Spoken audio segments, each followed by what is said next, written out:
Okay, hey guys, I'm back. I'm gonna try this battle again, but to tell you the truth, I don't have that much of a personal interest in it like I did the fake Vice crew battle. Ooh, kinda wish I had at least healed up for opening this chest. I totally forgot that this guy was here. I knew who he was, that he's the 8th bounty and everything, but and that he was here in the final stage, but I just totally forgot about him once I entered this dungeon and went around opening chests like an idiot.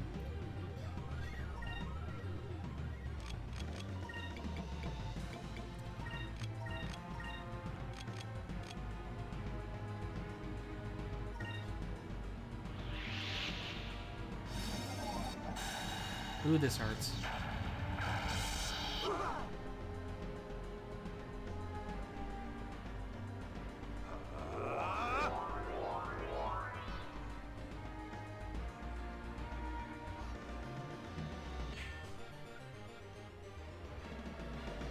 Here goes.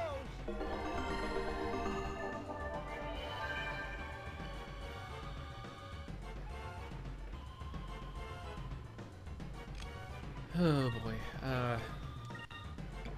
Let's see how much we can get with Pirate's Wrath before he starts buffing.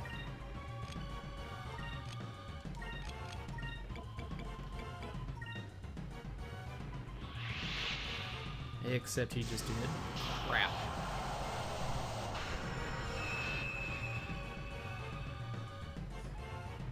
Actually, I think he might have the same pattern of attack every single time. Pretty sure this is the first two that he... Sequence of the first two attacks, those are the same ones as last time. This should work.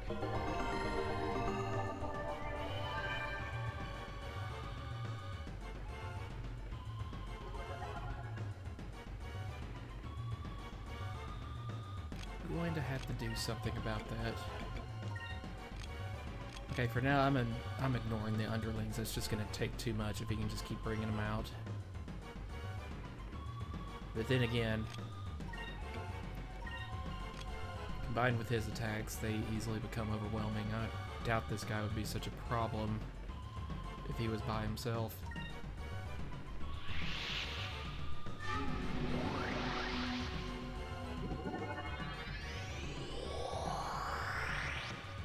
Pipes of Doom indeed. That's a good word for it.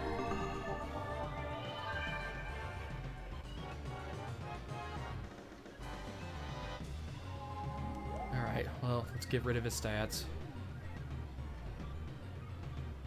And honestly, that's not bad on attack power, considering one does at the same time for so cheap. SP.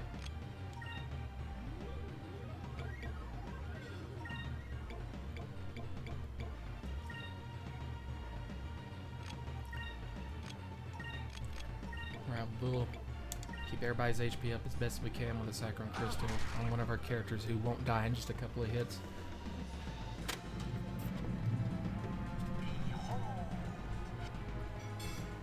And I'm trying to take note of what this guy is doing every turn to see if it's going to be the exact same next time. I mean, I don't remember past the second or third turn from last time, but I'm trying to take note of it now. This should work.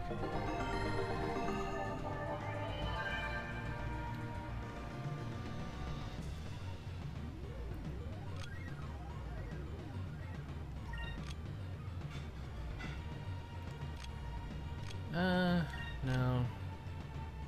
They don't really have any magic attacks. I was thinking since everybody's HP up isn't now, I'm just hoping to build up spirit for Pirate's Wrath or something. I don't know. I just don't think it's worth leaving Ica open, even just to do Delta Shield.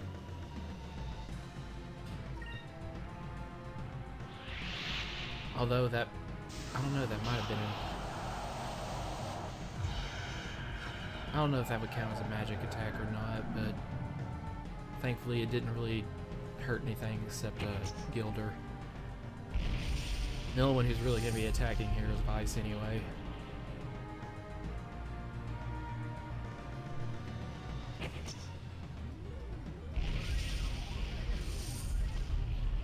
You know, it'd really be great if everybody just thought to sort of spread out throughout the room so burst can't hit more than one of us at a time. Actually, I am going to try building up for a Blue Rogue's attack, which I need maximum spirit for. That might actually do a lot of damage, possibly even get the two underlings on screen.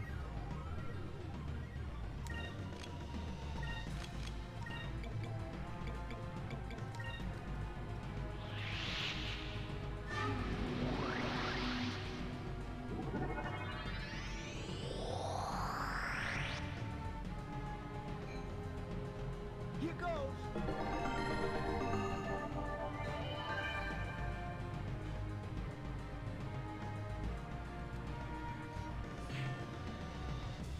Well, as long as those guys aren't doing burst. They are kind of picking on Fina, though. This should work.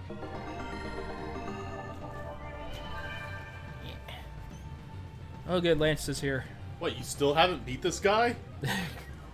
God, what's wrong? What's taking you so long, man? You must really suck. Well, apparently I do at this game. Which is not what I remember. I decide I'm trying to save up for a Blue Rogue's attack in hopes of getting everybody on screen and doing more damage than Pirate's Wrath. So, Yeah, maybe.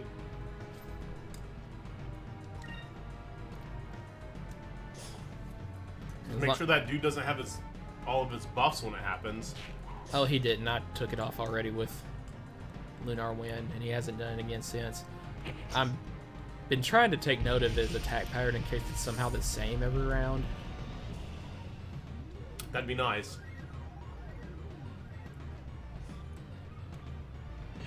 Well, I don't remember him, like, spamming any one thing, so maybe you're right. Maybe it is on some kind of...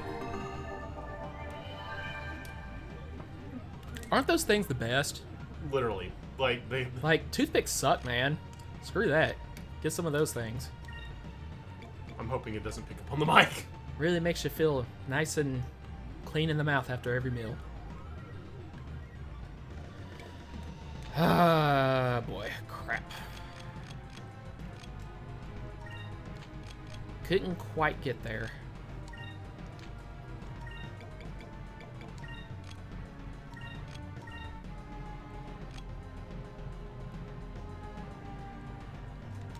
Just gonna defend for one more turn and hope that they don't. Medicine.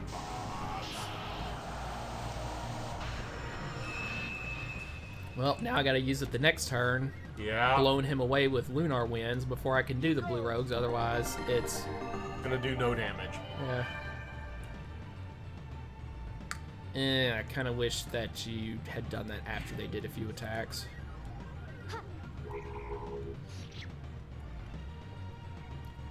Weakling Fina, you're weak. This is true. This is also true. Dynamite, ba-doo, dynamite. I don't know, just this is also true. I like that phrase more than anything else that Black Dynamite does in the movie.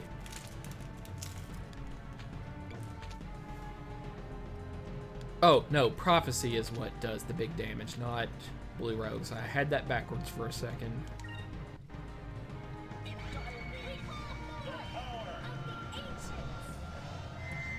Watch it suck, man. Actually, I forgot to do Lunar Wind. Crap. But you know It's what? gonna suck them. But you know what? If it gets rid of all the underlings on screen, that'll be worth it.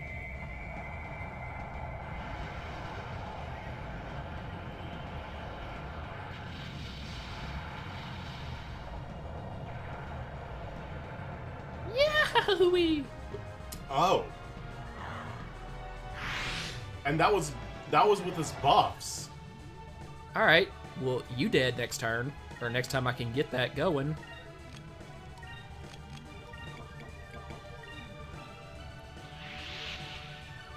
Ha! I laugh in the face of that now. Watch me lose. This should work.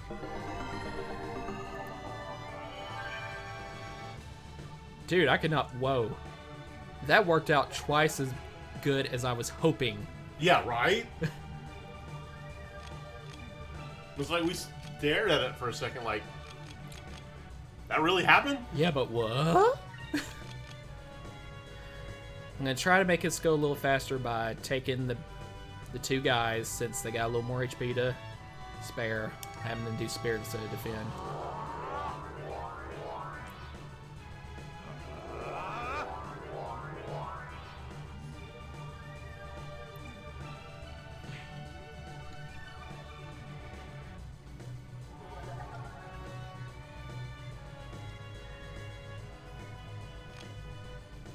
You know, no, his defense is bothering me right now. I want to do Lunar Winds and get that back off of him so that he won't regen.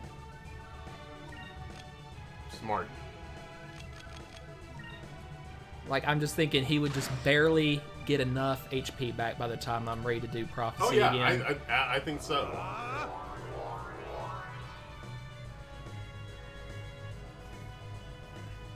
Absolutely. This is the smart move.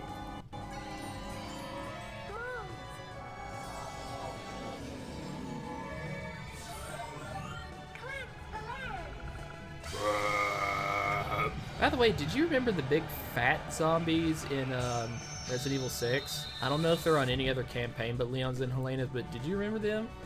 Like, they're about 2/3 as big as a El Gigante. And Leon makes the comment when the first one shows up, so they come in supersize now? Up. Alright, let's Saccharin Crystal Fina, because she's the only one who's even hurting at all. And then next turn, if he doesn't do... Nah, I'm not worried about that.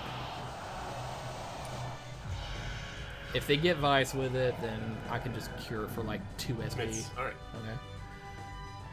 Here goes. I think that's game.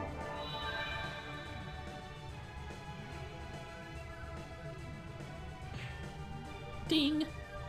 Unless he has some way to survive. Ooh, I'm gonna enjoy this. Oh, so by the way, what I've been doing, media-wise, Yeah? since our last LP, these are things I have not talked to you about in the times I've been here where we weren't LPing Skies of Arcadia since. So this is gonna be new to you.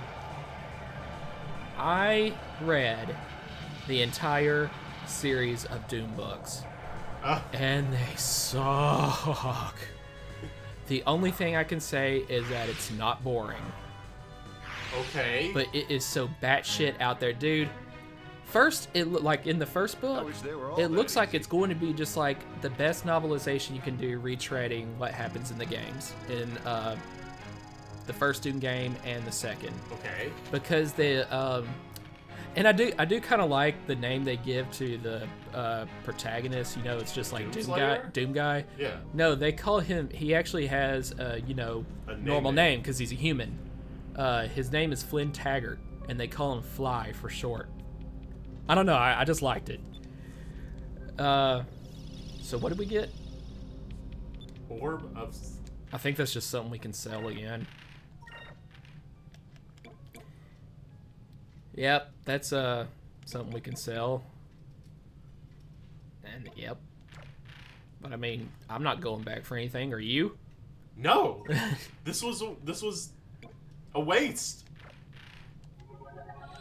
All I can say is I won the battle. I mean, I just have bragging rights, that's it. If you want to call that bragging. Was that literally the last, like, bounty? Yeah. And crap, I do not remember. Yeah, it's been a while. Now we don't know. So, yeah, the first novel, it pretty much just had, you know, like, did you know that, I don't remember if this is the backstory in the games, but apparently the reason he ended up on that Phobos base at the beginning of the first game was because he was disciplined for assaulting his superior officer. And the book started out with that. They were like in the jungles of some South African, you know, in on some kind of mission, and his superior officer orders them to fire on a bunch of unarmed people. And, you know, Flynn wasn't going for that, so in desperation, you know, he used violence to stop the guy. And that's how he gets, like, a court-martial or something, but Okay. as punishment, they send him and his whole unit. I mean, they came along with him to, along with the guy he assaulted, What? to Phobos base to respond to an emergency. And that's where the demons showed up. And pretty much all the first book was that part, beginning of the first Doom game. And did this not? Okay. All the way to the end of the third chapter, where he beats the first spider mastermind you ever see, and climbs back out of hell. I was like, well, you know, and I hated the way they shifted into first person, like, monologuing perspective all the friggin' time. And they used the same names to address each other as constantly. And Flynn always had to tell us about his buddy, Arlene Sanders. He's like, yeah, we've been best friends, like, you know, like, we got each other's back. Doom Guy does a lot of talking. Yeah, for Doom Guy. And I'm like, okay, dude, just admit you're sexually attracted to this woman. You want to bang her. It's okay. I mean, I couldn't imagine that Doom Guy, of all people, really has those kinds of feelings or whatever. But please stop trying to tell us she's just my buddy. Yeah. Because he then tells the stories, yeah, you know, we once tried to get together, but we decided it wasn't going to work out and we should just be friends. And because we had a drunken night where we kissed and we're about to do it, but then we're like, nah. And it's like every time Arlene Sanders, like, gains a new love interest, he goes, yeah, I'm feeling a little bit of jealousy, but she's just my buddy. Like, dude, shut up about this, okay? I don't think I like this portrayal of No, Doom like, Guy. that was never good. But at least the first novel kind of went, like, through the games, you know? It was a decent retread. I mean, that's about the best I could expect you to do. And then it's like from there, starting with the beginning of the second novel, which is kind of supposed to be like him and Arlene, like, she is like as kick-ass as he is somehow, and, you know, she fights with him through all the legions of demons in the first book, through hell and back. Yeah. And they make it back to Earth, and they find that it has been taken over by demons. I'm like, oh, okay, so this is like the start of Doom 2, Hell on Earth. Okay? Right. Nope. You won't believe the insanity that this de-evolves into. The demons aren't really demons from hell. They are constructs by an alien race called the Freds. Fred, like the name Fred, plural. And these demons are like, they use these demons, they construct them to look like demons from hell in order to more easily beat down the whatever human resistance is they would find when they came to invade the Earth. Okay. Because of, human religions. Demons from hell are scary. This alien race is just, they're not actually interested in the humans, though. They're just using the Earth as a forefront, like a key battleground for a millennia-long battle since, like, the beginning of time against another, more benevolent alien race called... What the hell were they called? But it was another stupid name. But I was like, at first I was like, wait. Okay, maybe they're angels. Ooh, angels from heaven are gonna come down and directly help the humans. Fight off the forces of hell. No. The Freds, the evil alien race, and the benevolent alien race, whatever their names were, they have been fighting this war since the beginning of time over literary differences. The, Chronicles of the World, or whatever big Bible that the big creator of the universe, whoever that would be, wrote, that the big, I don't know, think of it as the Codex of Ultimate Wisdom. from the Ultima series. Okay. The evil race, the Freds, and the benevolent alien race, again, whatever they were called, I forgot. This was a few months ago. Were fighting over the way they interpret this book. The Freds were deconstructionists, and the benevolent alien race were like holistic. And they didn't even care. Neither of them actually care about the human race. They're just using the Earth as their next battleground. And then, it doesn't stop there. Oh, gosh. This sounds terrible. It is. I don't know what... Then it's like, by the middle of the fourth book and onward to the end, the Freds no longer mattered because a new alien race called the Newbies, that's what the humans called them, took over, and the Newbies were, I guess, kind of like... You remember in Evangelion the one angel that was like a virus taking over the Magi computers? I guess I could best describe it as that. So the Freds and the benevolent angels' power, well, actually, I think they fell out completely of the picture. They were no match for the Newbies. And so the book just ends with Fly and Arlene just getting back to Earth after traveling through space, and since time works differently in space for some reason, they actually come back to Earth several centuries later after whatever time it was when they first got back there from Deimos and Hell at the beginning of the second book, and learned that there was an invasion full-on invasion by the Freds. The book just ends with them going back to Earth like, well, we have no idea what the Newbies have managed to do since they evolved so quickly like a virus. And just the way it ended was so abrupt, even though there have been 4 books of this crap.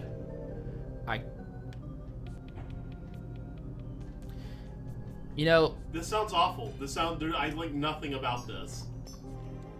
This is literally terrible. All I can say was it was so insane it wasn't boring.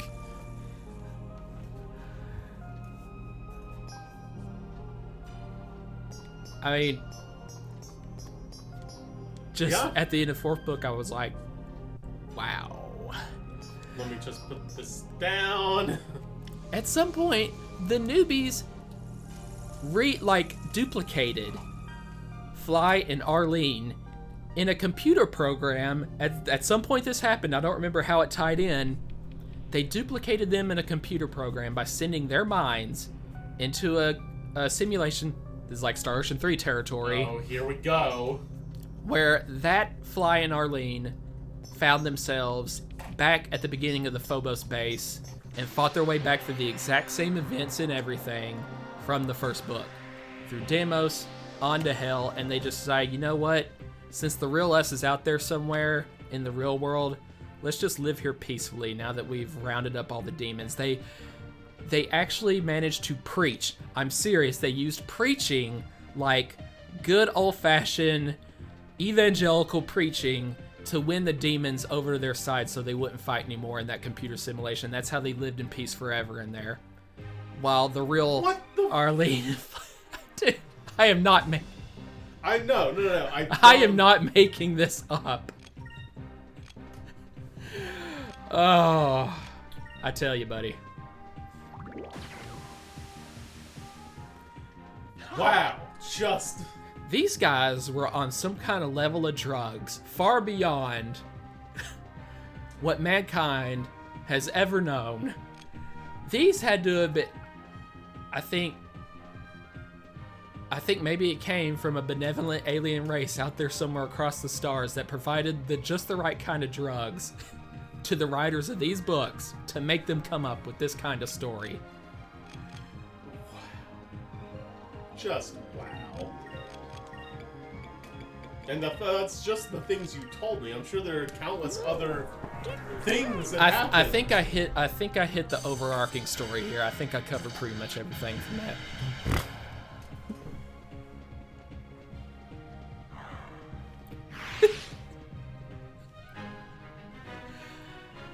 It's like they were like, I want to set out to ruin Doom for people. Ah, that was a good weapon for Drachma. Alright, I've been looking at the map this whole time and I cannot find my way. Because we can't see the levels. It's just a top-down view. It's not helpful. I mean, are there... Well, yeah, there are levels below this one. Crap. And up you go. Or is it down you go? If, you can't tell. If you can do something to talk for a while I try to pay closer attention to the map here, that'd be great. Yeah, sure. Let's see. I mean, the guy from UK version of the office, that'd be great. Oh, that'd be great.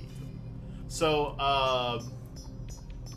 a group of my buddies have started playing a game called V Rising recently, and V stands for vampire, where you play as a vampire. It's an ARPG, similar in gameplay style to I'd say a Diablo or Path of Exile or whatever, right? But it's also actually Rachel was trying to convince me to play that a second ago while you were in the shower. I knowing you for as long as I have, I don't think that would be your cup of tea. But I said there's just something about playing the game as a natural villainous figure of some sort. Oh yeah, you're the bad guy here. As a vampire. I mean, I just can't do that. It's like I could never harvest the little sisters in BioShock, no matter how many times I play it over, even just for curiosity's sake. Aside from, yes, I know that one time I did. You know, I just quickly pressed the Y button and looked down at something on the computer, just just go through the whole anime. Because those were the same controls as BioShock 1. No, they reversed them in BioShock 2. And all of a sudden I heard, squeak! No, Daddy, no! I looked up, I was like, what? No! No! I'm reaching out to the screen. I'm sorry! I didn't mean it! Oh, that's so good. That's so good. It's so terrible because I think I looked up just at the part where she's clutching onto your big hand, trying to push you away because she knows you're gonna do the laying on of hands that would kill her instead of turn her back into a little saintly child. Eternum did not work on this mini boss guy. I can't say that. And he wasted his turn doing nothing. But yeah, it's also a building game where you actually have to collect resources and machines to make other resources to build structures and stuff like that. It's also we haven't been playing this way, but it's also an online game where you could actually raid other vampire castles that were made by other players and steal their stuff. Also, I don't feel super bad about killing the people because you're just running into hunters and vampire hunters and stuff like that. Those guys, yeah, they'll mess you up. They'll mess you up real good. So yeah, I don't have a problem drinking their blood. I mean, at the very least, if they're worthy foes, I mean that does kind of take, for me, it does kind of take the edge off of killing a lot of people because, well, I mean, I had just much a bigger chance of dying against them as they do against me. So it's not like I'm going around just throwing my weight around. I mean, you could absolutely go into a human village where there are innocent people that are just regular ass people and absolutely drink their blood. Oh, okay. You can still do that. That is still in there. I mean, you could do that to harmless woodland creatures too, like deer. Look, man, if you're running low on blood, you're gonna take it where you can get it, man. Unfortunately, I think this is back to the beginning. But what I actually do find interesting is that the one thing that they brought in that probably is the coolest aspect is you have a vampire sunlight sensitivity. It has a day-night cycle, because this is on a timer, right? And if you're out in the day, the sunlight will kill you. But what they did is you stand out in the sun and it takes a little bit before the beam is big enough to actually harm you. So you stand out in sunlight and it's boom, and then you start taking a lot of damage, right? But you can reset that by getting into any shadow at all, like a house next to a tree, or just finding a wall that blocks the sunlight, right? So you can actually still navigate and walk around in the daylight, but you have to be like super careful about it, and that actually feels pretty interesting. It's a good mechanic.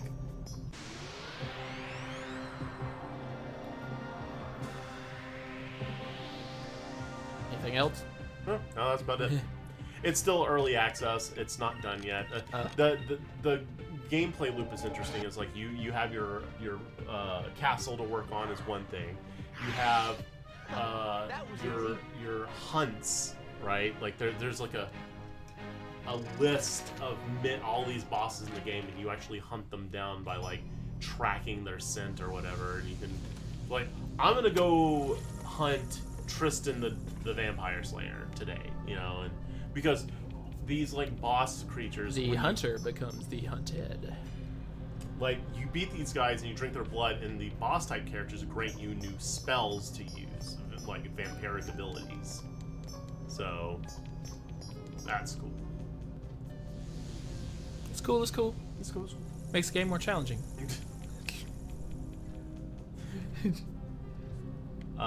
Me and the guys also recently finished playing Tiny Tina's Wonderland. Tiny Tina? Yeah, so I know you're not really into Borderlands, right? But Okay. there is a fan favorite character in the game called Tiny Tina, who is a let's just say she's really into blowing shit up. She is a I thought you were actually about to say she's into blowing people. no blowing. I was She's also like 12. Stand corrected. But she was introduced. Well, I thought Tiny Tina was just a name. No, she's actually Tiny Tina. But she. Hey, the Japanese would still Right. find something to do with Please that. Don't. I hate that so much. Hate it so much. But in Borderlands, they have a version of Dungeons and Dragons in the universe called Bunkers and Badasses. And she's a DM. Aside from the other things that she is in the game, she's also a dungeon master for Bunkers and Badasses. In Borderlands 2, there was a DLC where you actually played Bunkers and Badasses as narrated by Tiny Tina. Like, you were playing in a fantasy world, and like she would you were actually playing through like a D&D campaign, except it was in the vein of Borderlands, right? Well, Right. that was probably the most successful DLC that they had made, right? So, a few months ago, Gearbox released a full game, not just DLC, a full game that's a Bunkers and Badass campaign. It's also dungeon mastered by Tiny Tina. And what's funny is, you play a character, right? Create a character that doesn't speak real. Well, I mean, they speak. You are in there. You are self-inserted, right? Right. But you are also playing with two other people at the table. And one of those people at the table that you're playing with is voiced by Andy Samberg. I remember him. Yeah, so it's fun. It's fun going through the game. You just it's so clearly Andy too. Like, Okay, between this... Actually, I think this is where I fought Zivlin Bane. Or the Lord Zivlin, or yep, Lord yep. I think you're right. Bane. Wait. Let's go in there, check all the walls, make sure there was not a way forward from here instead of just a dead-end room. It's also playing Rogue Legacy 2, which Rogue Legacy was probably the first roguelike I ever got into, and I thought was really great. The first what? The first Rogue Legacy. Oh. And since then, so many amazing roguelites have come out, right? You got like Children of Morta, Dead Cells, Hades, just a ton. There's so many out there, and there's like of varying like qualities and developers. Like you have like another one that just came out was like Vampire Survivor, which has nothing to do with V Rising, but yeah, whatever, right? And I was like, looking back at it, Rogue Legacy 1 seemed kind of bare bones considered like what roguelikes today are, right? They're way more involved. Like Hades alone for story, and same for like Children of Morta. But Rogue Legacy 2 still had it. It was still good. Had fun. And they also introduced like a Game Plus mode that would add a lot of replayability that I don't think was in the first game. And that's cool. That's fun.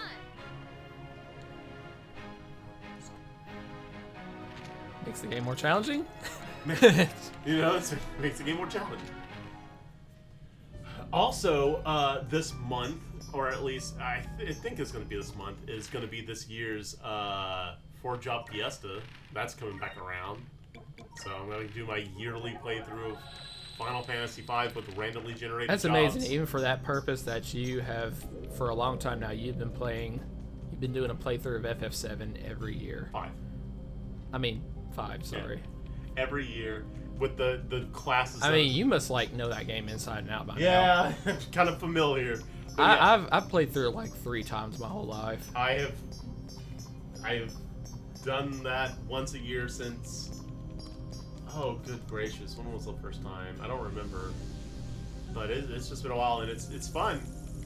Like I would not play it otherwise, right? If it wasn't for this, because you know you're so familiar with the job classes, right? And you're just playing through the game. You end up just picking the classes you like to play, right? And that's why you play the game.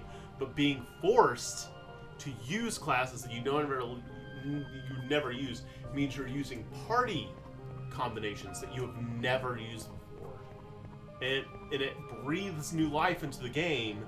Right.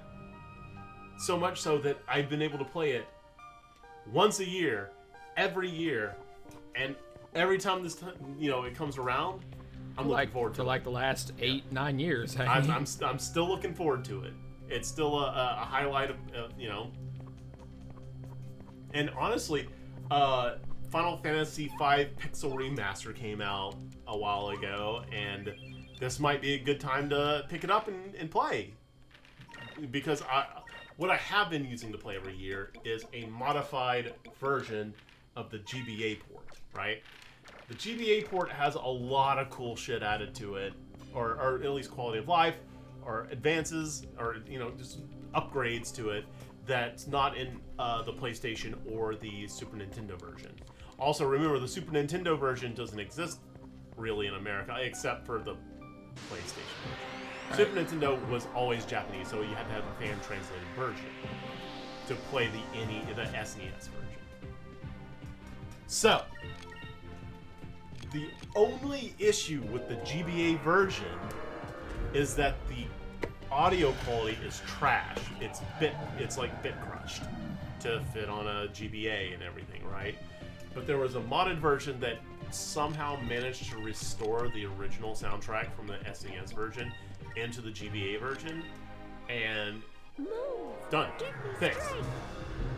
And you have one of the additions to the GBA version that I find irreplaceable is that if you remember, you can't run in the game unless you have the sprint skill from Thief socketed on somebody in your party.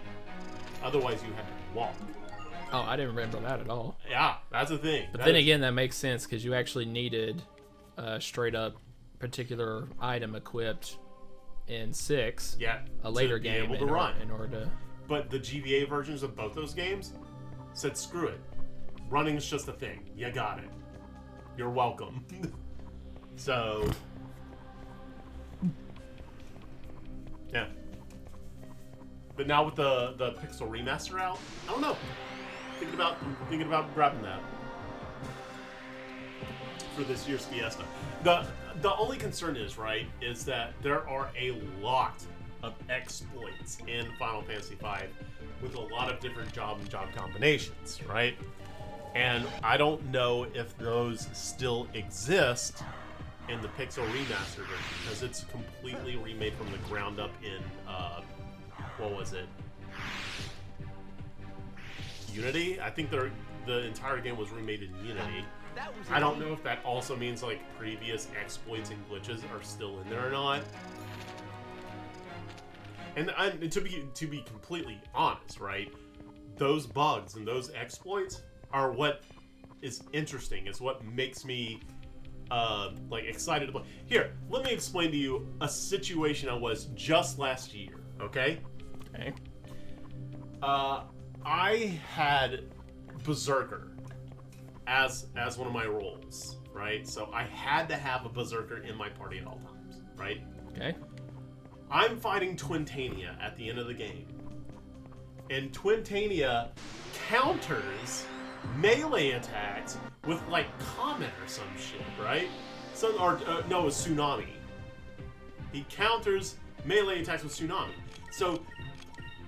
So Bart's would, and Bart's my Berserker. So Bart's was literally killing our entire party from just being there. But I mean, this is the challenge. I have to have a Berserker in the party, right? So you know what I did? I assume you just I KO'd killed him and had to go with the handicap of only 3 people fighting. Yeah, but here's the problem. I couldn't do it. Like, I'm only like level like 35 at the end of the game anyways, right? So I'm like, Oh, really? yeah. Is that a lower level than typical? And Because I remember FF5 being fairly long. I think the highest level I ever ended Fiesta Challenge was level 50. So I mean, that seems like a big difference. yeah. I mean, it is. But anyways, I could not beat Twintania. So here's the thing with Twintania, right? First, we've got the Tsunami counter, right? But after so many turns, Twintania starts trying to cast Mega Flare, right? Right?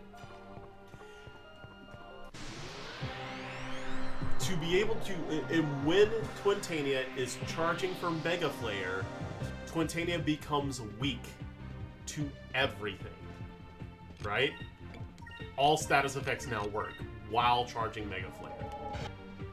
So, my goal, I had a, what was it? I had like was a Time Mage or something? And I was able to get Stop off on him. So, when that weakness was available, so I stopped him, which bought me enough time to revive Bart's back again. He had a weapon that had a chance to inflict death. It was like a scythe, right? He got back up, procced it, and Twintania immediately died. Just boom, boss over. And it's, see, that's the kind of situations that the challenge puts you in, right? Where you have to think about everything from like every aspect. Okay, what's the boss do? What's he count? Does he have different phases? What can I exploit? What do I got? You know? All right. I mean, otherwise it's just really easy to just be like, I'm gonna grab my, my freelancer that has 2 weapons and Mystic Blade, as well as S-Shot from Ranger, and just flare sword this dude 8 times in one turn with one character's action. I wish they were all Which would that probably easy. take out all his HP right then and there. Okay, I wouldn't know about things like Baraga. Baraga. You've never heard of Baraga? I sure haven't. Boy, let me tell you about Baraga. Okay. It's not something that's actually in the game. It is fan-created term, right? But, so one of the classes that nobody uses, and I guarantee nobody, including you, at least not for any real amount of time, is Beastmaster, right? Beastmaster just doesn't really do much. It's like a Pokemon thing where, you can capture an enemy at low life and then release them at a later time in the fight, in a different fight, right? Okay.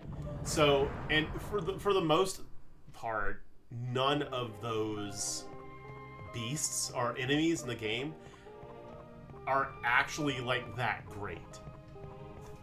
But there's a bear. I like how you're snickering already.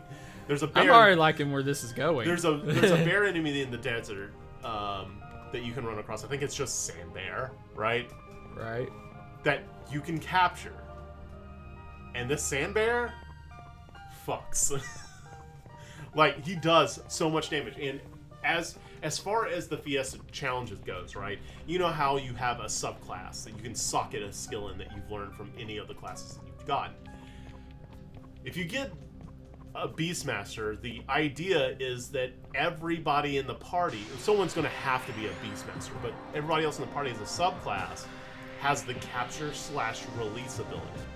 And everybody captures one of these bears, right? And then on a boss, you could just dump all 4 bears on the boss and just, do a massive amount of damage. And that became such a common thing that he picked up the name Bearaga. Just like Fire Aga or Blizz Right. Aga. You Bearaga! I guess this is kind of like, do you remember in Chrono Cross the like weird little gnome girl that you pick up in the Nexus right after beating Lynx for the first time, like when Lynx first switches bodies with you, and that's where you find yourself next in some kind of like MC Escher painting? Rasley? Is it Rasley? No, Rasley was the fairy. I don't know why I can't remember this woman's name, but it was like a little old woman with dark... Oh, Sprig. Sprig, yeah. Yeah. Well, yeah, It was I know like- Sprig because she's one of the only people that can do a triple tag in the game. Oh. Really? Oh, yeah. I'll keep going, and then I will tell you about the triple tag.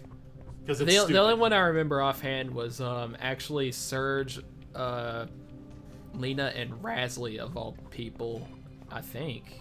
That's only one of the two. And I thought the other one was like some kind of, with Surge and Glenn doing some kind of Super X slash thing with a third person. I guess that third person Sprig. Kind of. But Sprig has to be in a certain form, right? Correct. That's the thing.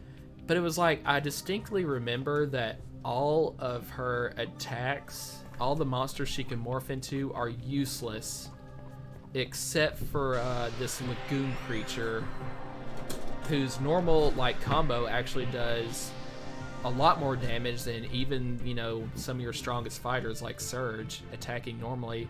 And he also had all of his elements were called just for kicks. It was some kind of water-based kick attack. I mean, when you first get her, barely even halfway through the game, Yep. that's doing like 300, 400 points of damage easy. So I was like, but that was the only thing that had any use. That was like the only thing you would ever use her for, because I never found use in any of the other monsters she morphed into. They were all super weak. Yeah. Yeah. By comparison. So here's the thing. You're right about that. That she needs to be a certain form. Now. It was Slash, wasn't it? It was. There was an optional fight. There an optional boss fight between the two dimensions where you could fight Ozzy, Slash, and Flea. Yeah. And you had... You would never figure this out as, like, a regular player of the game, right? But you have to successfully claim Slash as a transformable, like, person. So in a fight, you take Sprig, you transform Sprig into Slash, and then you do all the bullshit necessary to build up the stamina to get to everybody's single tech that they need to get to, and then it becomes one of the 2 triple techs in the entire game. That has to be the most wasted potential I have ever seen in any... I mean, the game where instead of 7 characters you can get 46 and you can get 28, I think as much as 28 in any one playthrough, and you have no triple tags, barely any double tags. Yeah, but you don't understand, man. Everybody loves that game. I guess, were they trying to think along the lines of style over substance? Well, oh, there's very little of that either. Quality over quantity, which story-wise, Chrono Cross did not come near. Yeah, sure, it was a lot more complex. Complex don't mean better. Technically, Parasite Eve 3 was complex. Yes, but not for the reason. Dude, every now and then I go back and listen to your review. Wow, really? It's good. I'm sorry, dude. For a non-professional review, I think it was good. Well, I appreciate that, man. I want to do something like that for Chrono Cross eventually. Oh, at first, like the first couple of years after you did, I think you did it in 2011. Yeah. I was like, after I saw it the first time, I was like, no, this is already the worst game of all time to me, and I cannot. You didn't even play the game. And even just for entertainment purposes, I can't listen to this again because the story is just so maddeningly bad. Now, the reason that review is so long is because this is my thing, right? It's like, I felt like I could not leave any part of the story out, because if I did, people think I would be cherry-picking just the bad parts, right? Yeah. So I didn't. I included the entire thing, and the entire video was like over an hour. It was 80 minutes. 80 minutes for this. Just so that, like, everybody had the same context that I did. But it was like a couple years after that, I could go back and listen to it every now and then, because I went back to thinking, it's entertaining enough, even though it truly is. It still is the worst game of all time to me, except for maybe the likes of something that's just bad because it's straight out offensive, like, say, Chiller or Custer's Revenge. Or, yeah, that's or some game like that that's just there for like, oh man, look at us, we're so edgy. Like in Custer's Revenge, your goal is rape. Yep. Yep. And in Chiller, you're literally just torturing people for points. Correct. I don't want to play that kind of game. I don't want to play an asshole. And it's just ugly to look at, Games like, oh man. I think that's my biggest, what will turn me away from a fighting game more than anything else is the visual aspect of it. If it's just ugly to look at, I can't. I'm sorry. First of all, the gameplay is not going to be good anyway, I'm sure. Yeah. So, I mean, certainly not going to be good enough on its own, so I doubt I'm missing out on anything. But it was stuff like Balls 3D and other things like that, these obscure fighting games nobody's ever heard of. Like stuff like that, like they're bad, so like, and probably more than anything else, not just because of bad gameplay, but because they're just so ugly. This isn't a better graphics automatically mean better game. I am so not going there, okay? I know. I'm not. No, I'm just saying that for the benefit of everybody. I'm not talking about like just lower quality graphics, like Super NES like graphics on a PS1, level game. Nothing like that. I'm just saying it's visually ugly. That's all I can. That's all I can say. I got you. I think I showed you one. It was like a big long 2-hour-long video. It's like, hey, look at all these fatality moves demonstrated across all these hopeless Mortal Kombat clones. And one of them seriously looked like it was created in MS Paint. That's how ugly it was.